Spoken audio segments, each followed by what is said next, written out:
ఒకసారి ఢిల్లీ నుంచి latest updates Sirish అందిస్తారు. శిరీష్ చెప్పండి, 11 గంటల పోల్ పర్సెంటేజ్లు వచ్చినాయా, ఏంటి అసలు అక్కడ వాతావరణం ఎలా ఉంది?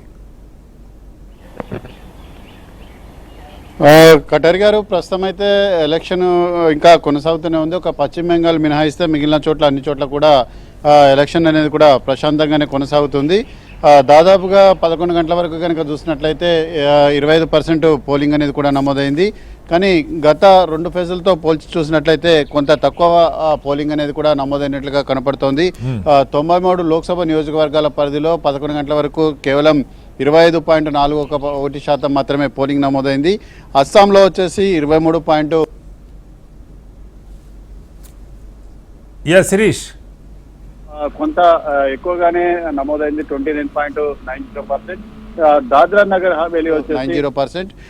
దాద్రా నగర్ హవేలీ వచ్చేసి 24.69%.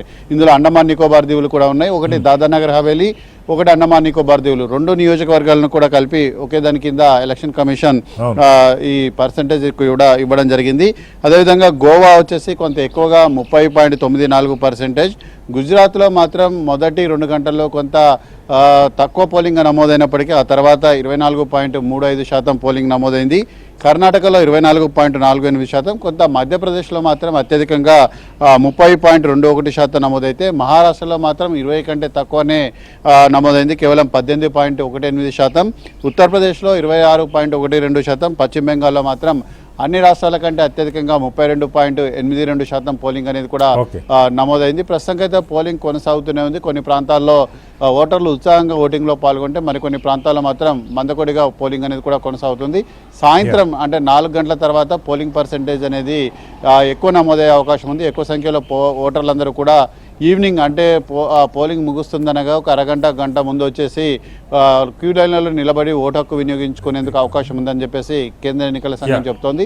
అయితే ఓటర్లను పోలింగ్ కేంద్రాలకు రప్పించేందుకు రాజకీయ పార్టీలన్నీ కూడా కృషి చేయాలని చెప్పేసి కూడా చెప్తున్నారు. దానికి సంబంధించి ఎలక్షన్ కమిషన్ కూడా అప్పీల్ కూడా చేస్తోంది.